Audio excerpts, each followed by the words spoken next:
All right, we are back and we have a very special guest, other than the owner of Mutant, Jim McMahon, CEO.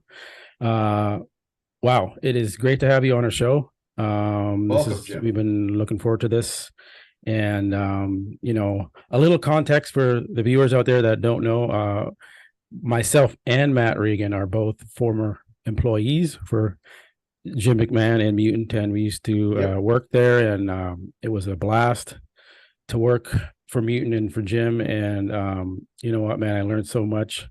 Got to travel the world, got to go to all the bodybuilding shows and expos and meet all the Yeah. top athletes in the world. And um, Jim and Mutant made that happen for me. So I appreciate that a lot. Absolutely. I appreciate the Absolutely. kind words. You guys are a little overly kind. You're making me embarrassed, but I appreciate it.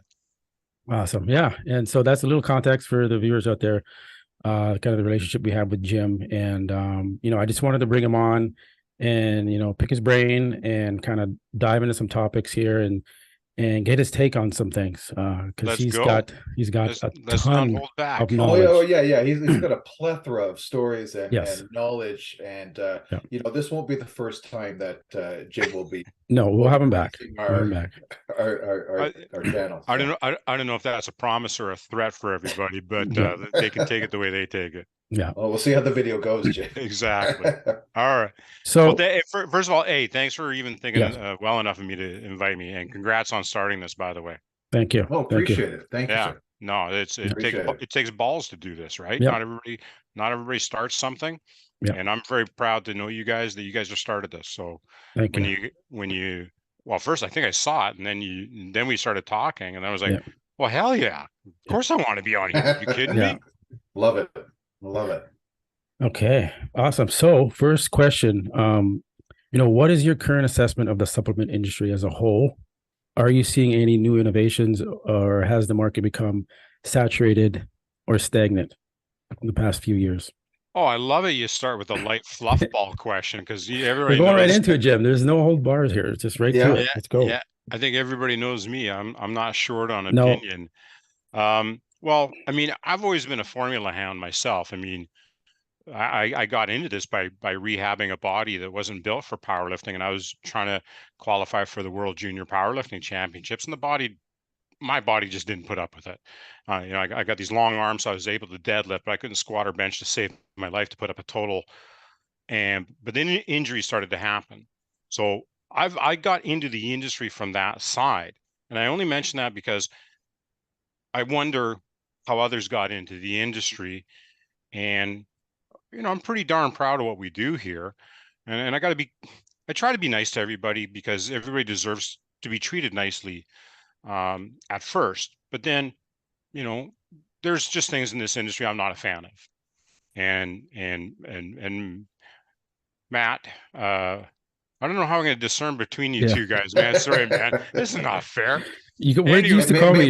You used to call me Matty O'Lantern, I think is what you used to call yeah, me. Matty O'Lantern. I'll call you Mr. Canada. So when Mr. Okay. Canada was working in the office, Yeah. Mr. Canada and the other Mr. Canada, Ron Partlow, and many others would hear me come in. I'd be snorting and swearing, and I go, those dirty rat bat. I mean, Mhm. I'm competitive. That comes from powerlifting and other things, but it just galls me to some of the things I do see in this industry, and I'm not a fan of some of the things, and we know what we're talking about. There's this guy. I mean, Christ, we caught one brand selling a protein powder, and I go, if that was a protein powder in the can, I'm a monkey's uncle. That was a gainer. Like the Yeah. thing label claim was 70% protein, like a whey blend. Sent it to the lab, and it was 30% protein. I go, come Okay. on. So Yeah. those are the things I think we all agree. Those are bullshit. Yeah. And And I'm surprised this still happens to it this still day. happens. You And I know? won't, I'm not here to name names. No. Some No. people who No. might listen to the podcast might know who they are. Yeah. And my thing is, listen, nobody's going to be Princess Pretty Perfect 100% of the time. Mm. But you got to understand where the owners of your brands are coming from. Yeah. And if you don't know where they're coming from, well, you got to, that's the nice thing as a consumer. We got choices. Yeah. So, if you have a choice, make the frickin' choice. Own your responsibility for your choice. You were born, you won the lottery, you're here, you get to go to the gym, you get to work out, and we should be celebrating a lot of this kind of stuff. But all these freedoms and choices come with this responsibility. And so be responsible. And that's all we're trying to just tell people. Say, listen, here's the owner of Mutant and PVL and a few other brands. We don't shy away from it. I'm not hiding behind a magic curtain. Yeah. You can come to the Olympia, you come to the Arnold, you come to Feeble. Yep. I'm there. So I think that says a lot. And there's other brands that are great. There's no question there's a ton of brands. Yeah, just that the transparency great. of it all. Yeah. Exactly. There are just too many brands. I'm sorry. The unfortunate fact is too many brands are either doing it for the wrong reason, which means, you know, maybe they're full of fluff and crap. Mm-hmm. And I've got my opinion on what to watch out for. You know, I always laugh when I see a 30-gram pre-workout that doesn't clump and it says it's 0 carbs, and I go, whatever. You know, there's just little things like that from the manufacturing side. Yeah, that you kind of you're privy to because of your experience in industry wisdom, yeah. right? So just, you know, let's you know, whey protein isolate that says, oh, it's a 30-gram serve and it says 28 grams of protein. I go, that's not reality. Yeah, You know, wait a tick. Yeah, there's just math at play. And so you don't have to know the math. I guess what I'm trying to advise consumers, because we're all consumers, is, hey, just hit the timeout. Just because there's a shiny new thing doesn't mean you should race to it. Yeah. And that's not just supplements, that's just life in general. Mm-hmm.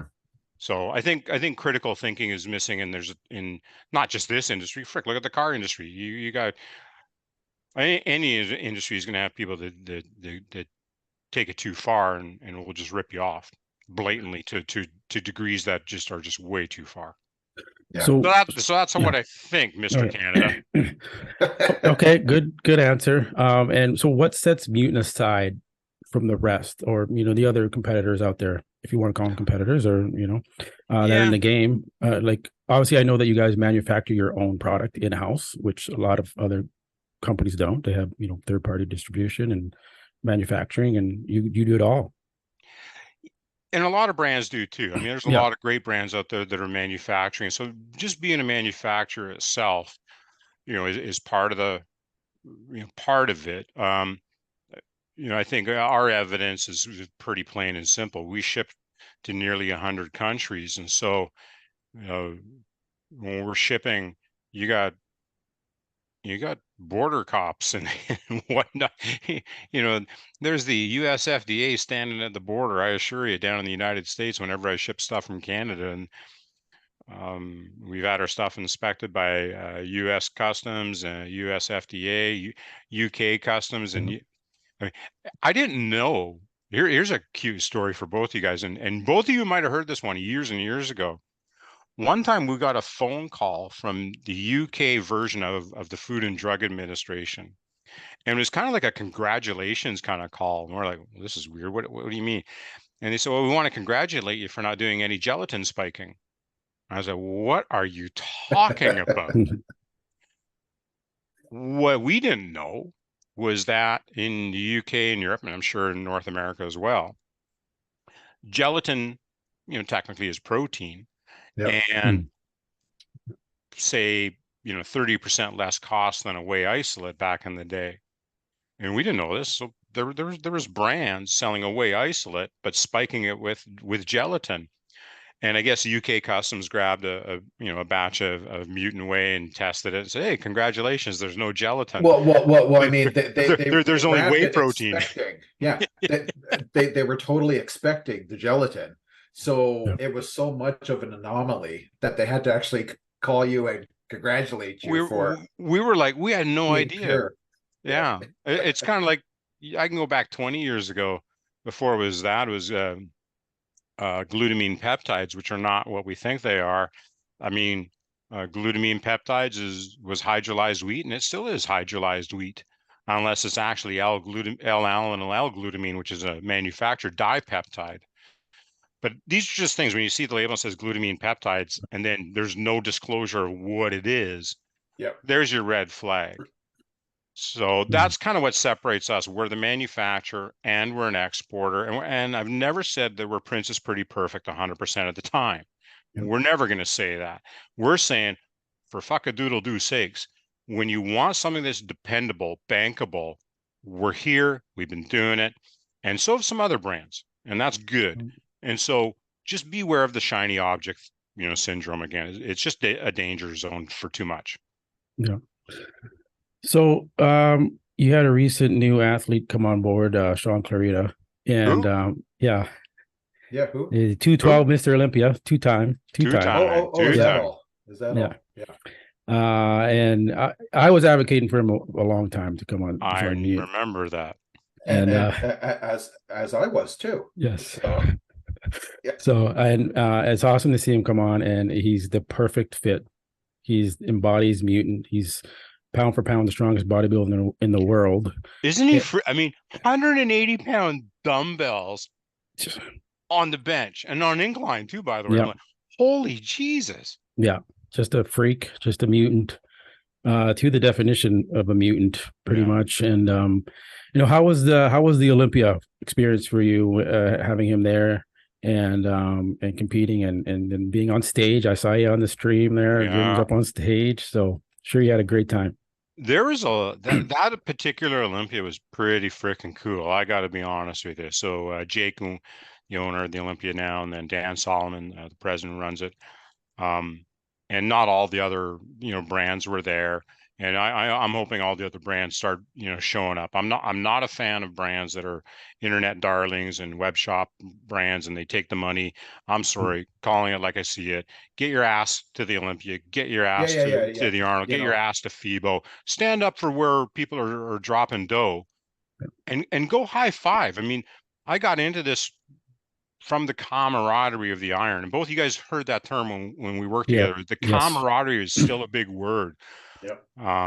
Still meant something. Yeah, and it still does mean something to me, near and dear. Same. And so having Sean Clarita and Andrea Shaw, who went on to win her 3-time, and we were there and we were presenting, and so the booth was freaking cool. The booth experience on Sunday was freaking awesome. The day after. I hopefully got my days right. I've been to so many shows. If it was Saturday and not Sunday, I was all screwed up here again. Yeah. But the day after the show, I bet the fans were just over the moon. We had everybody was on cloud 9. We had security come over to our booth and like, can you get everybody back in your booth? Like, no, I'm sorry, this is not us. This is the crowd. We don't do the cue to shake Sean Clarita's hand or get a picture with Ms. Olympia, Andrea. But my own personal kind of cool story was, so when we were getting ready to present the trophies, me and Ron, you've heard of Ron Parlow. Yeah. All right. Vaguely. You can see him at Instagram at Rep 300. Yeah. But Ron and I were backstage getting ready to do the trophies at the Olympia, and there was Flex Wheeler, and he was sitting down, all dressed to the nines, looking awesome. I had a great conversation with him, and they were announcing 4th place for Sean's class, and then 3rd place, and Flex could see me. I was just vibrating because I was so happy that it looked like it was done and dusted for Sean in a good way. Yeah. And I remember Flex taps me on the knee. I almost fell over. He went whack so hard on my knee. He goes, Sean's got it. Don't worry. And so Flex Wheeler, me and Ron in the wings, getting ready to go do the trophy thing. Sean's on. We're like, how cool is this? Yeah. Flex Wheeler himself saying, don't worry, your boy's got it. So you ask how the Olympia weekend was. It was awesome. And then Andrea, when she came to the booth the next day as well, and Sean came to the booth and he's got his gold medal and Andrea's got her gold medals.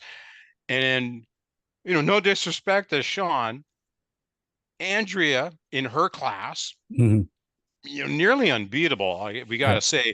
So we had pre-made, the Super Bowl pre-makes the championship shirt. So we had pre-made 3-time Ms. Olympia champ. Yes. So when she was walking towards the booth, we all quickly put on the 3-time champion shirts. That's perfect. And she started breaking down. And so if anybody got a chance to see her or see the videos, that was another real cool moment.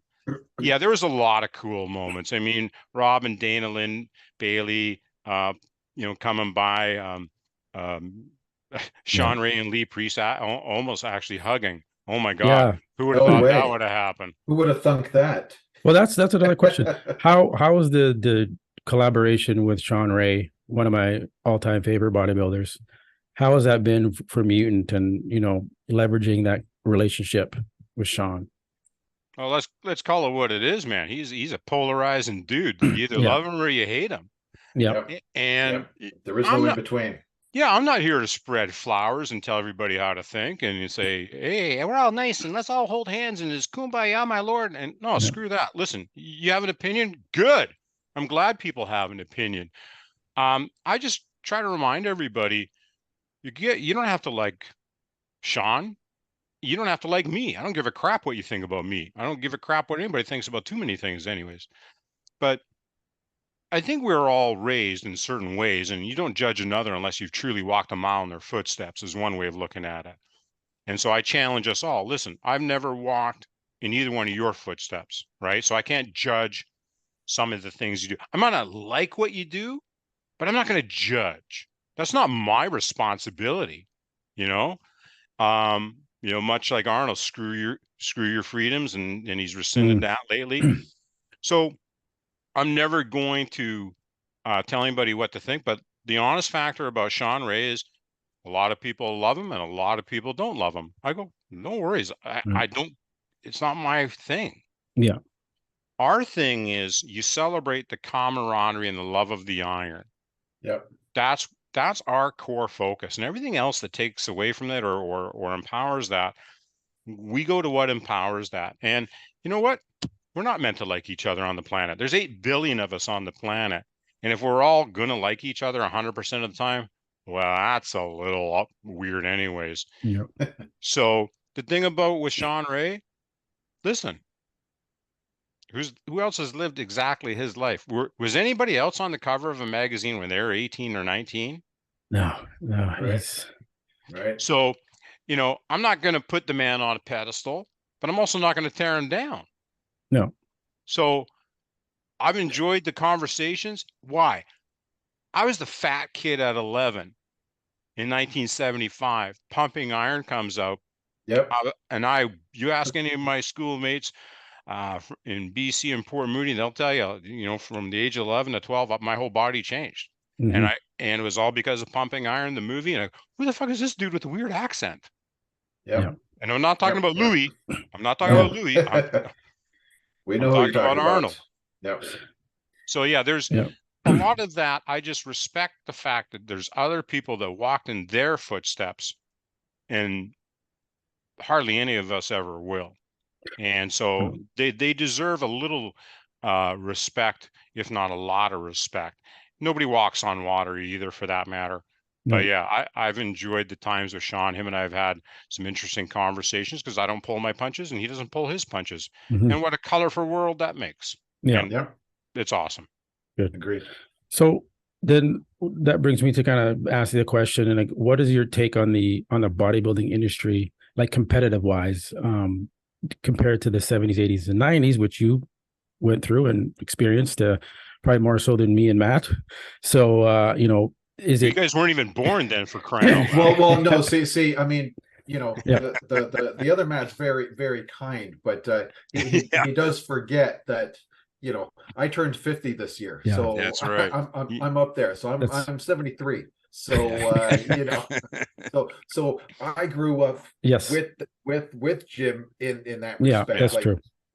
It was all the 80s for me, and then the 90s, and then into the early 2000s. But boy, I tell you, the Pumping Iron 80s and the 90s, that was it for me, man. I had the magazines, all the 80s guys were phenomenal, man. And I've got down the street here, man, on Adelaide, Mohammed McAway. He's a trainer at the Adelaide Club. No way. right downtown Toronto here. So I mean, you know, and he still has his calves. So I mean, these are Yeah. guys that I grew up with, and it's all 80s stuff. And So love it. and there's tons of people who no idea who Muhammad Makawe is. Nope. And No. here he was on covers. He was there with Arnold and all those guys in the late 70s. He was actually in the gym that I used to work at when I was asked to leave university. And so for a little while, he was there at That'll Western be another Gym. story, Jim. Yeah. Western Gym downstairs, dungeon of a gym in East Vancouver, the wrong side. I mean, my first day working there at 19 years old at $4 an hour, best day of my life. But it was not too good when I asked a couple of local really big dudes, hey, do you mind putting your weights away? And the guy opened up his gym bag and showed me his 12-inch blade. And I saw the blade and I was like, I'll put them away for you this time. Sorry, I got it. Yeah. But sorry, the question about the bodybuilding is like, Yeah. it's different. I mean, I don't think there's much question, but also, you know, depending on what tangent you want to go into it, you can talk about camaraderie. You could talk about the drug use. You could talk about Aesthetics. Training. aesthetics. Yeah, depending on the topic, you could be here for hours. Yeah. And so I think one of the things I more appreciate, not just about the 70s, but also the 60s, the 50s, the 40s, and the 30s, and the 20s, was the pioneering spirit.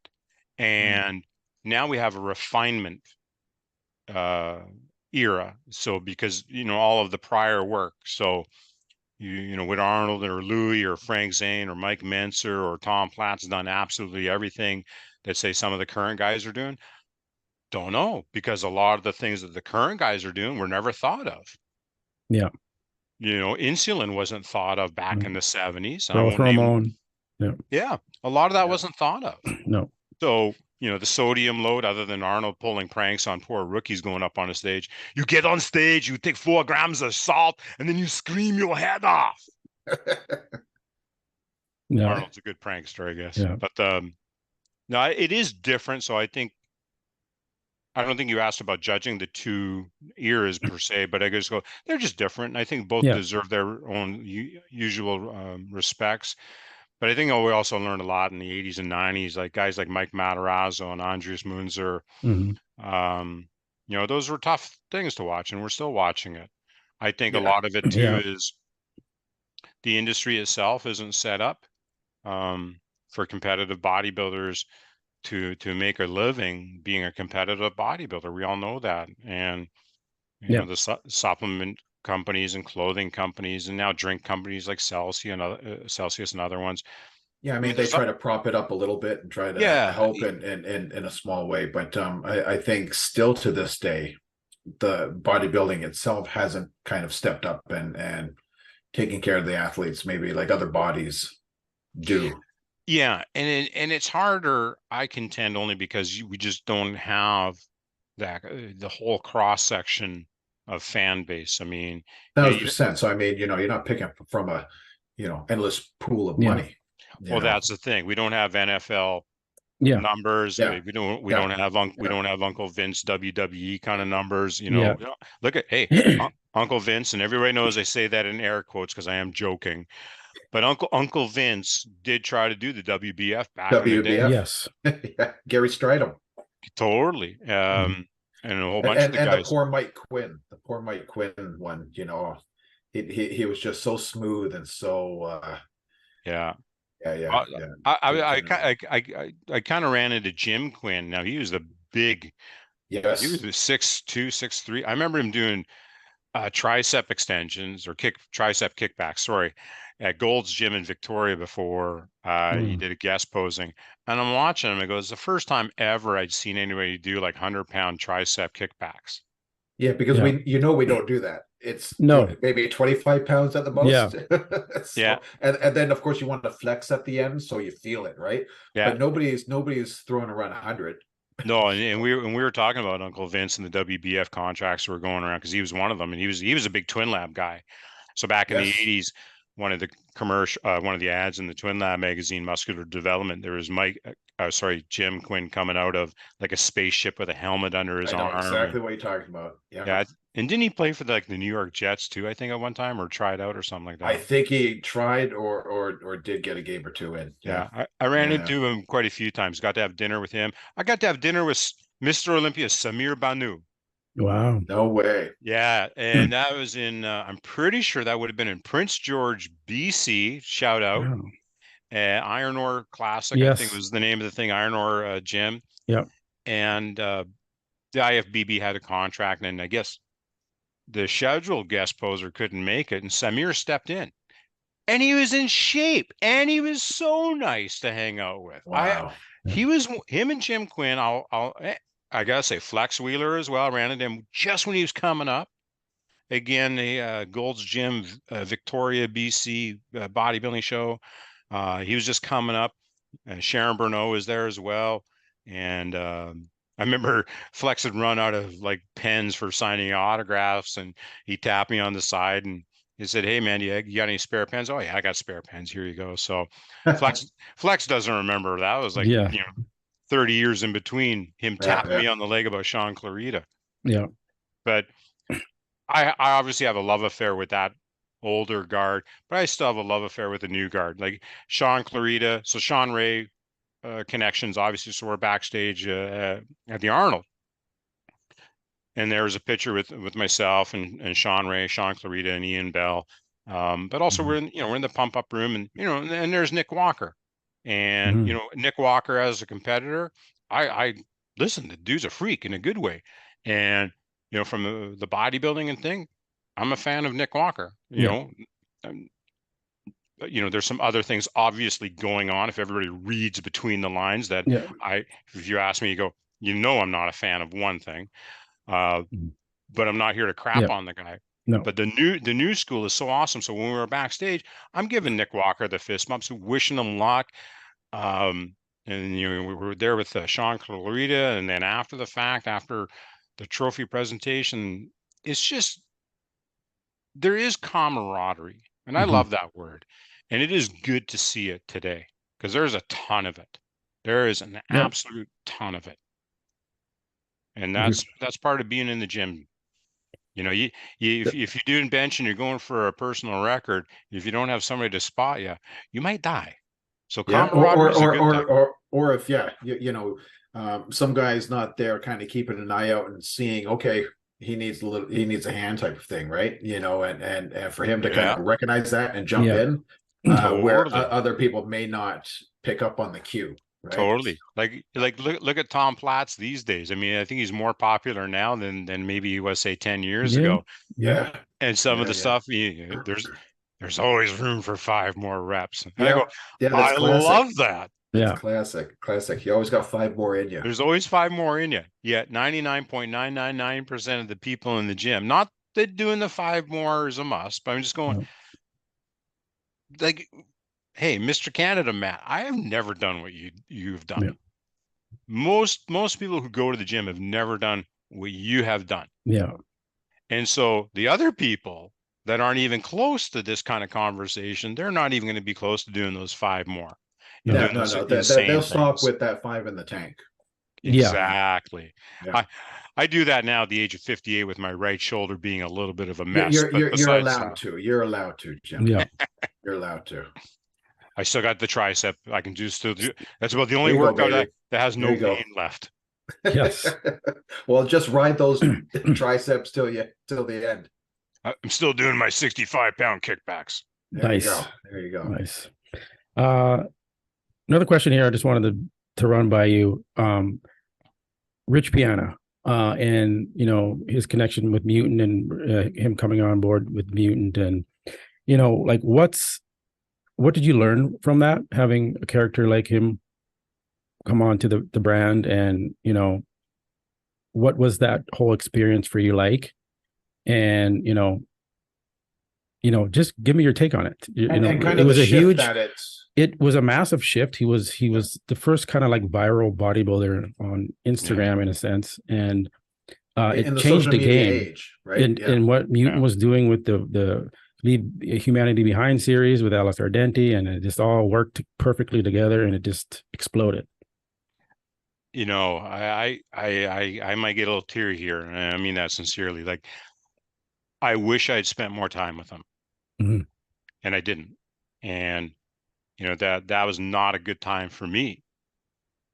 I was a little not involved with the bodybuilding side of the industry like I used to be, and now like I am again. So I had a little pushback, if you will. And so I got to talk with Rich only maybe about half a dozen, maybe 10 times. But the conversations were always really interesting. Like I remember, again, people in BC, they're gonna, like the name dropping, I guess. But Earl's in Port Coquitlam. Yeah. How many times did we shut down I know. Earl's? Yeah. And there'd be nobody else in there. Yeah. And there'd be Ron, Rich, a couple of you guys. I think Mhm. Dana might have been in there a few times, Yeah. and some other, and many names I know I'm forgetting, and I apologize to Yeah. any of the guys. But yeah, just those conversations were priceless. Yep.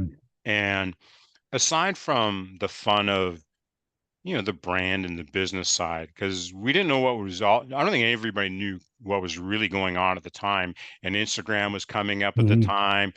And then he YouTube. was on Tosh.0, and then I can't remember if it was Peru that they had him on the TV and he Yeah. snapped the leg and that Yep. Yeah. goofy Yeah. thing. That wrestling. Yeah. Yeah. And I felt bad for that. I was like, what the Yeah. fuck? Yeah. Anyways, I don't have a lot of details back then because I wasn't as involved as I regrettably now wish I was. Because I learned, like, listen, whatever it takes. And so I don't care what people think about Rich Piana if they got negatives about him.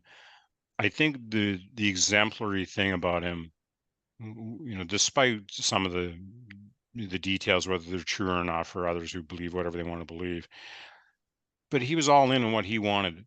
And, you Yeah. know, I don't think that's necessarily a bad thing. And, I'm not going to say it cost him his life, but he did die too young. Yeah. And I'm not here to judge. I've already said that about other things, Mhm. but I really wish I had spent more time with him because he was that cool and neat and that polarizing to live the life that he wanted to live. And yeah, there was obviously other little things that would happen that we would catch and see, and we're like, yeah, whatever. Nobody's. I shouldn't Yeah. even go there.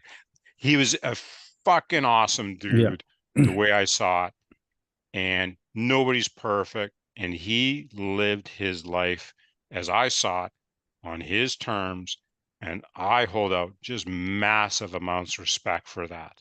Yeah. And I think Yep. that's a And I mean, major he takeaway lived. that a lot of people need to. There's a Mhm. lot of people struggling in their lives these days who Yeah. don't even know how to take a first step. And here's a guy who took many Yeah. steps. And so that's a good learning for anybody who's struggling. Fucking just take a step. Yeah. Might not Yeah. be right, might You not be never know wrong what's going either. to happen, though. But at least That you're moving. At least you're exactly. moving. At Humans are least like you're moving. sharks. We will die if we stop our motion. You got to stay in Yeah. motion in this Yeah. life.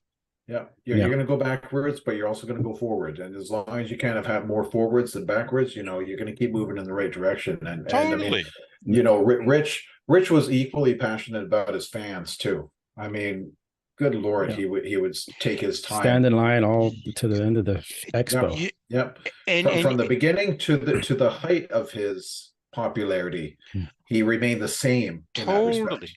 I'd run into him. So, after Mutant and Rich parted ways and then the 5% thing came about, I'd still run into him. I remember running into him at the Olympia at one of the hotels, and there he was with, he must have had like 15 or 16 5%ers with him. And I guess they're Yeah. going to train if I'm not mistaken.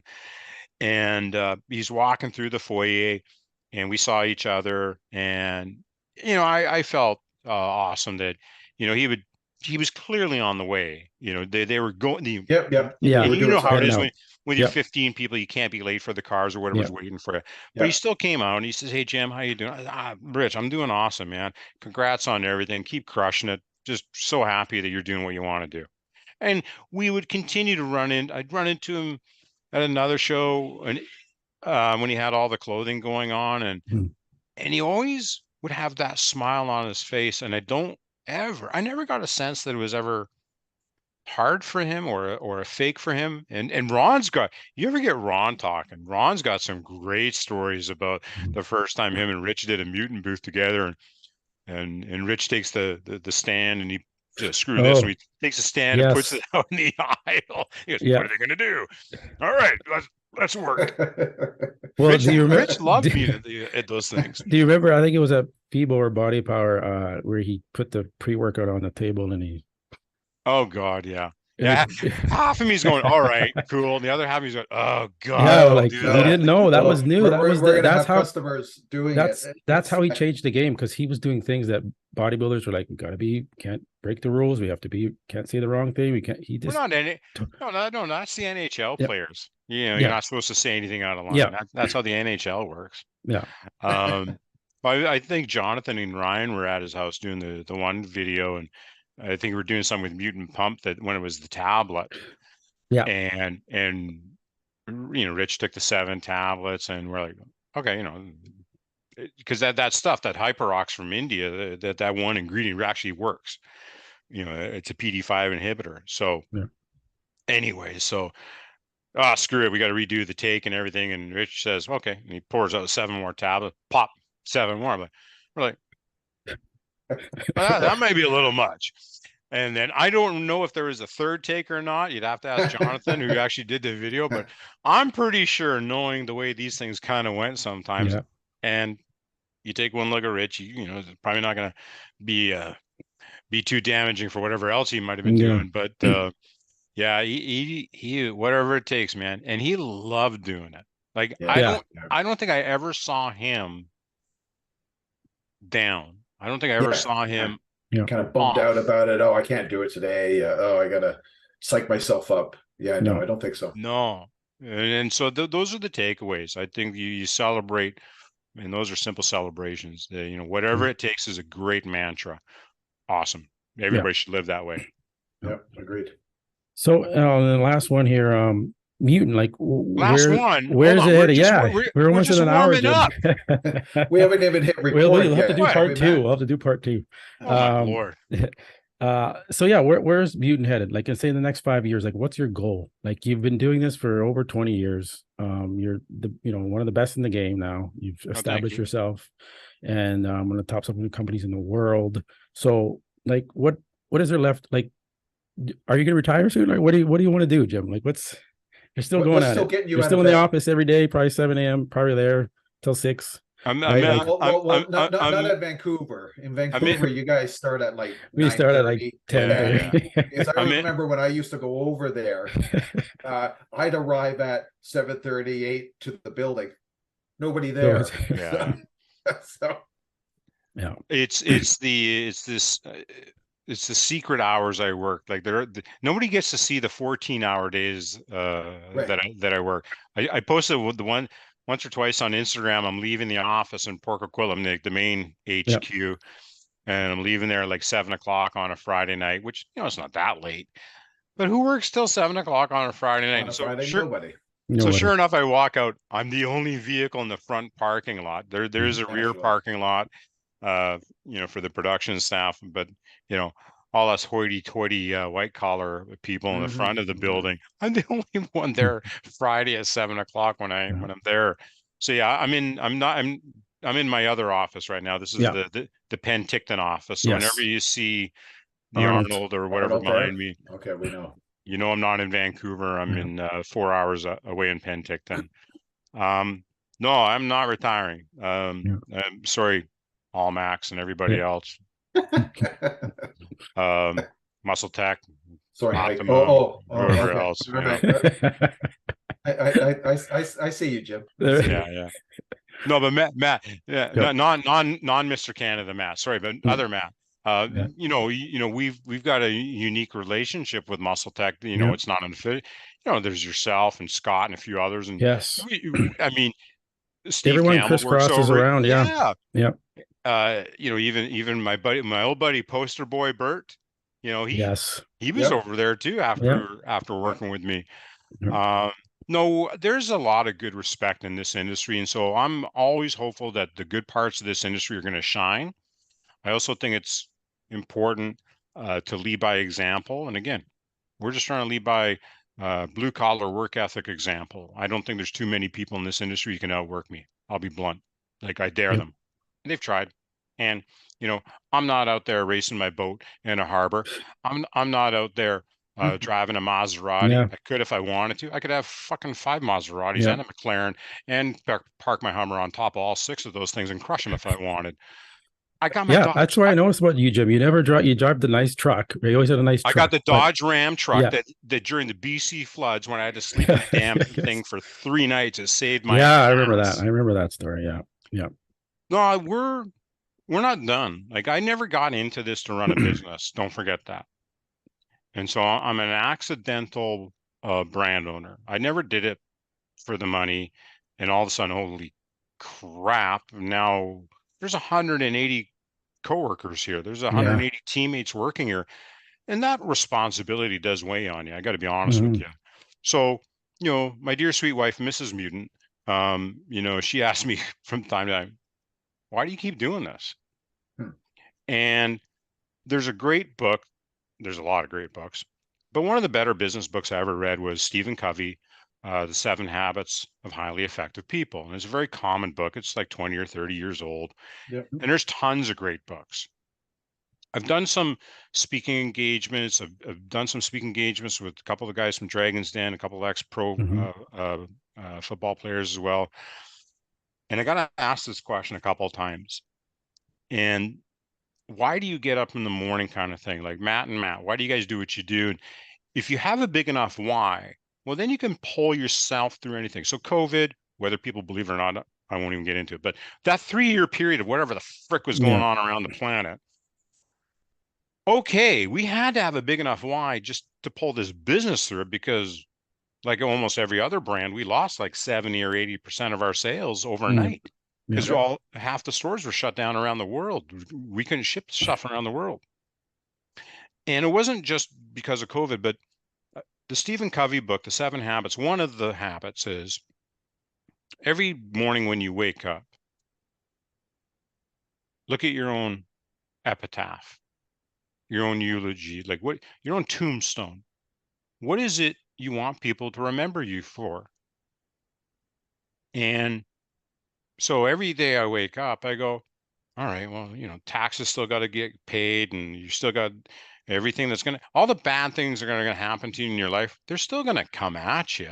You can't yeah, dodge these things. You can't hide from life.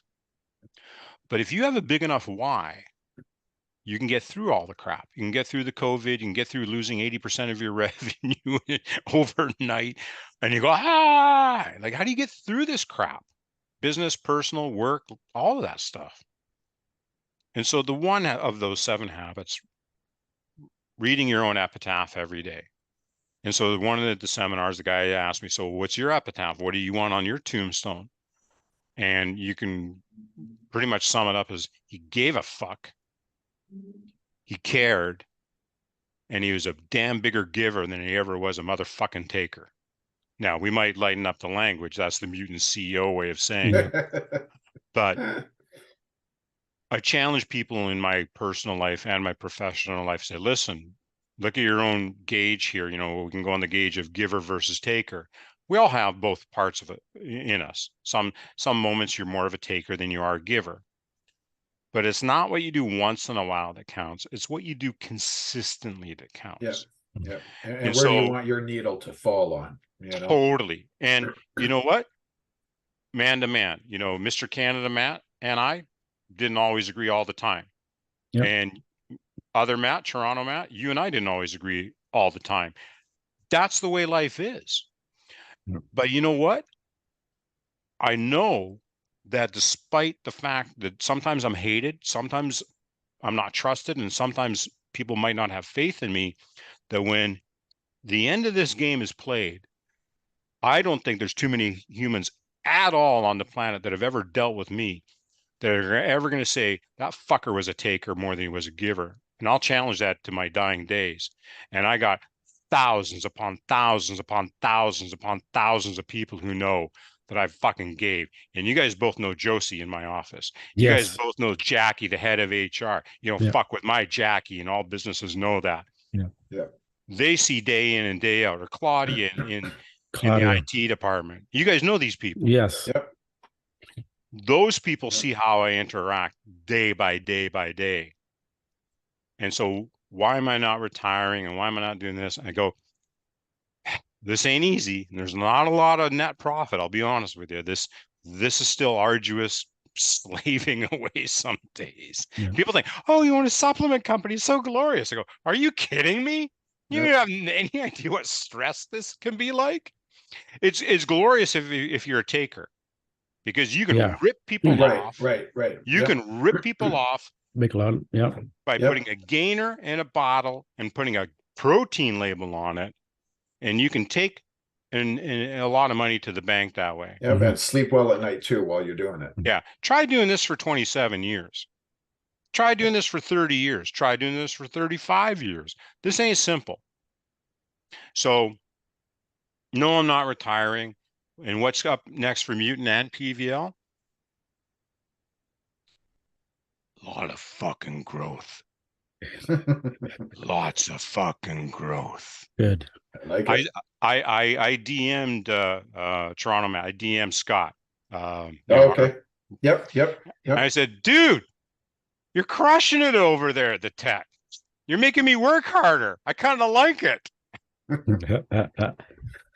know, you kind of need that, right? You do. You need that, you know, the drive. the drive, the combat, but it can also be wrapped up in a camaraderie as well.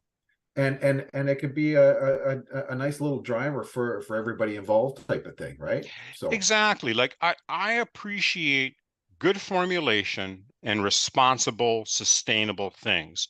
Pricing is also a sustainable thing. That makes no sense to me when I see brand XYZ put out a product that I'm looking at the product and I go, well, if what their label says is in the product, that should be about a $40 product, we'll say. right. And if I see it for 30, I'm like, well, hold on, something is not right. But if I also see it for 70, I'm also going, hold on, I'm going to speak now as a consumer. And I go, that's not cool. Yeah, gouging. Yeah. So, you know, just because you can do something doesn't mean you should. Yeah. So that's why I'm still here. I'm not going to be liked by every other brand. I'm not here to piss on other brands. I'm not pulling my fucking punches. I'm 58 now. What do I give a fuck for anymore? So I go, I'm not here to piss on them because they're competitors. No, I'm going to call out things like I was self-deprecating the other day on Stacked podcast with Shane. And I mentioned something about coconut water powder. And he goes, why are you so up in arms about coconut water powder? And I'm like, well, Shane, what bugs me is that if you put in, say, like 50 milligrams or 100 milligrams, I'm sorry, that's pixie dust. And the ingredient, knowing it as well as I do, because we're a manufacturer, we get the C of A's. Like, you should see the list of documentation that we have to get before we can even think about buying an ingredient. It's not that, oh, give us a price. Yeah, Screw you. We got like 17 different documents we need. But coconut water powder, I'm going, there's too much pixie dust in this industry. And so I'm a little embarrassed. I put in coconut water powder in Mutant Gear, the EAA product. And I said to Shane, I'm frankly embarrassed I put it in. And, you know, I had a friend who was giving me some advice at the time. Yeah, that's a fact. I'm not shirking my responsibility, though. I made the decision. But I'm yanking it the fuck out. Why? Because it's the right thing to do. It's the only product that I did that on. And I'm not trying to piss on other brands that have the pixie dust in it, but I'm going to be calling out things like coconut water powder. I go, if you see it, to consumers, if you see a brand and if you see it's got like 50 milligrams, 100 milligrams, 500 milligrams of coconut water powder, you might want to do a double take on what the hell that brand stands for. Because I'm telling you, as a guy who put in some coconut water powder in his EAA, I'm frankly fucking embarrassed they did it, and it's coming the fuck out. Yep. Coconut water powder is a good ingredient at the right dose. Yeah. And I'm saying the doses have got to be way above a gram, closer to 2, 5. And if you actually look at some of the manufacturer's declarations, it's 10 grams. Who the hell has 10 grams or 5 grams? That high, eh? Yeah. Wow. And that's only going to get you, I think, Matt, don't quote me on the number. Don't ever quote me on the number. I'm just Yeah, going to yeah, shoot yeah, it out yeah. there. I know. But, you know, most products, if they've only got like, say, I shouldn't say only, but if they've got like 200 milligrams of, say, potassium, quick math off the top of my head, 200 milligrams is what, only like 2 or 3 or 4% of the daily value. I think the daily value is something like 4,700 milligrams is what you need. So coconut water powder isn't that much potassium. And so you do need gram amounts of coconut water powder. Anyways, I'm sorry I'm off on a tangent, but those are the little things that when I see a brand do that, or I shouldn't say brand, but when I see a product that is doing that, I'm going to call out some of these ingredients at their doses, because I've been doing this for over 30 years. Actually, next year, believe it or not, guys, is going to be my 40th year in this industry. Wow. That's insane. Yeah. I And didn't know it was that high. Yeah. I didn't know until I started doing the math the other day. And But never do the math. yeah, it's scary. But no, just those little things, because I see too much of this kind of crap, and it just takes money out of people's pockets when they buy an inferior product, or maybe it's dressed up, or maybe they pay $70 for a $40 item, right? Yep. And so that's kind of why I'm still doing what I'm doing. I'm just a cranky old Red Foreman version from the 70s shows, what I really am.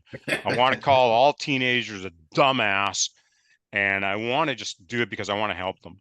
It just kills me to see guys and gals going to the gym. And you both know in the Pumping Iron movie, in the New York scene where Louis is training, and there's that one dude in the background and the blue shirt, the 10-pound dumbbells doing this in the blue shirt. Yep. And it may not be as that bad, but I still see people like that in the gym, and then they've got the balls to go on TikTok and profess they're a frickin' expert and say that, oh, BCAAs are worthless. And I go, yeah, they're worthless to you. You don't train hard enough. Yeah. I mean, you know, BCAAs aren't the end all be all. I agree with that, but everything has its place. Don't crap on something just because it's not for you. So I'm just here to keep things a little bit more honest. I'm not everybody's cup of tea, and I get it. And I frankly don't give a flying fuck. Yeah. All right. Well, we're gonna wrap it up, and we got it's called Fast Five. So I'll say 5 words. Oh, we're gonna do the Fast Five. Yeah, I'll do it with Jim. Yeah, then we might have to change the title of Fast Five to quasi semi trying to be Fast Five. Sorry, man. Okay. I wish you luck, Mr. Canada. Have at it. So I say the word, and you one word description or response to it. Creatine. Awesome. Okay. Rich Piana. Fucking legend. Okay. Arnold. The legend. Okay. Mutant. Doing its best and kicking ass. Okay. West Coast Iron Gym. What? I'm kidding. Hey, the West Coast Mecca of the North. How's that? There you go. Nice. Enough said. All right. Well, that's going to wrap it up. I mean, man, Jim, appreciate it. Thank you so much, man. This was a good one. So much, sir. Yeah. This covered a lot of topics. It was fun. It won't be the last one. No. So no, phenomenal for having you coming on, Jim, and appreciate it. Awesome to actually see you again, talk to you again. So that's fantastic for me personally. So yeah, me too, man. Full circle. Yeah, no doubt, man. No, I like both of you guys, whether you believe it or not. We do. We appreciate you and everything you do, man. Yeah. So keep doing it. Don't stop. I wasn't telling you to retire. I was just wondering like how you keep doing it, but you just explained why. So now it makes sense. So when you're also so far in debt up to your eyeballs because you didn't expect to be a business owner, like you just got to keep going. Got to keep going. You got to keep going. Yeah. Oh yeah. Awesome. Cool. All right. Thanks, we'll wrap guys. it up. No worries, man. Thanks for coming on, and we'll definitely have you on again, man. All right. Yeah, don't forget to tag me when you put this up. You'll be blasting it. I'll send it out to Joshua Shaw and Price Plow and all the other guys and get them all pissed off. And yes, let's do it. Awesome. Do it. Love it. All right, anything I can do to help, let me know. I will. Thanks, Jim. All right, appreciate you. Okay. Likewise. Thank you. Thank you. Bye.